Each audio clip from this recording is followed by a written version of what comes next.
Did you get to watch Being the Elite today? Yes, I did. Okay, so most people are going to focus on the final 5 minutes. So it's worth noting for context that if you have not been watching Being the Elite, Kenny Omega is playing a character now that has completely lost touch with reality. He has spiraled into this depression, and he is this... I don't know how best to describe the character. I'm not a big fan of it. I don't think this is the Kenny Omega that people are willing to spend high ticket prices to go watch and travel to see as the best wrestler in the world. I don't think that this is an effective way to be portraying Kenny Omega, but this is the story they are telling, that this guy is he's lost the match to Jericho. He's lost the match to Moxley. Yes. He's in a slump. He's in a career slump right now, and it's permeating into his regular life. So last week, of course, he did the article or the interview with Sportskeeda and ran down the NXT roster, which if you listened, like, it felt like a little bit tongue in cheek. I think people really ran with it as more serious than maybe it was intended, but nonetheless, in print, it's hard to tell sarcasm. But the video came out too, and you could hear him. If you want to listen to him in his own words, like there was video accompanying it. But nonetheless, the shots did land, and you got a response from certain people on the NXT roster, primarily Dominik Dijakovic, who responded about, having a better match with Keith Lee than Omega did at the 2017 Bola final night.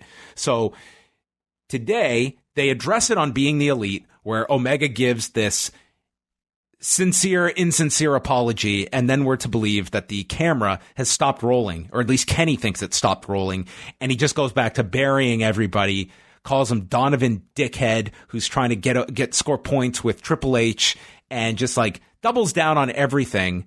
And there's people that are upset about this. There's people that just hate this Kenny Omega character. It's like all the bullet points you need to just really form a negative opinion.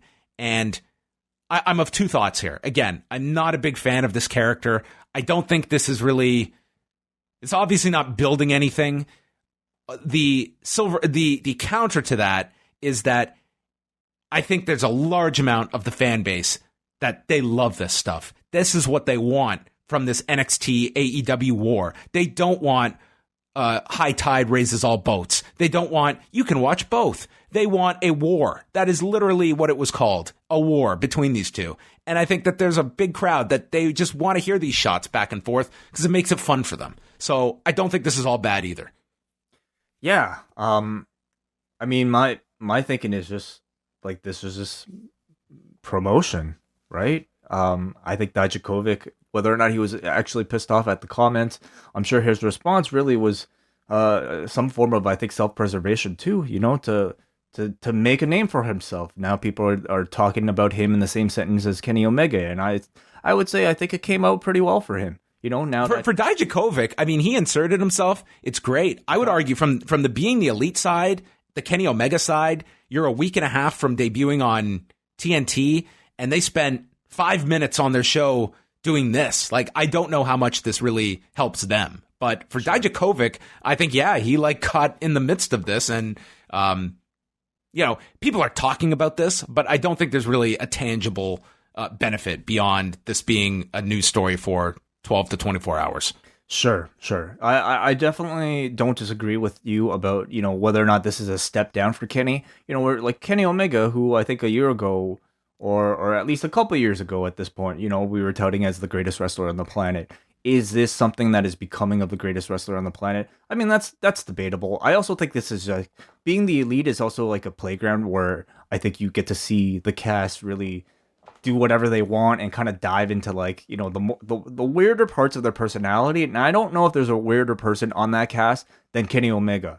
So I think this character is something he's probably having a lot of fun playing. Video like that is probably something that he just, he wanted to have fun with. In the end, I don't think his stock will decrease or anything like that as long as he has the same types of Kenny Omega matches that he has.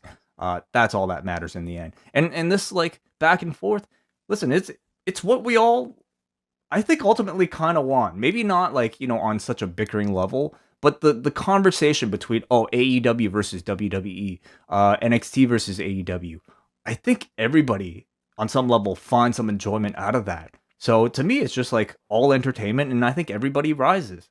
And I think deep down, both sides know that. I mean, I think they know that there is value in a perceived conflict, even though it's, probably. I think Triple H knows that, and I think that's why we're seeing, everything that's happening right now.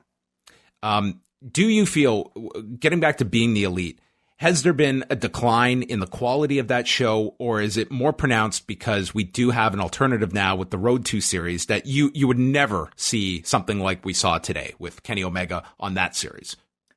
I think you would have. I think there's definitely been a decrease in quality since I think the guys have stopped being on the road. And they've kind of spread the creative out amongst the cast, and it doesn't feel like really it's the intimate series that used to take place between the Elite like it used to. But I feel like you would have seen this for sure, even like in the prior incarnations. Like some of the earlier being the Elites were even more direct jabs at FTR, it was funny because like one of the earlier BTEs was like Kenny and the Bucks just like goofing around in Japan, and they're doing like the DX theme, but with like JR's voice singing the DX theme. And it's just like one of those really stupid random things that I don't think they were intending on a mass audience to watch, but like that's also part of the I think appeal of being the Elite was that it felt like it was just a short little video blog made by three guys in Japan who didn't care really about the world watching. And I think you'll continue to see elements of that with, certain guys like Kenny Omega when they do being the Elite. I feel like what you're seeing is something that ultimately is not really that much produced and really, for better or worse, directly from the source.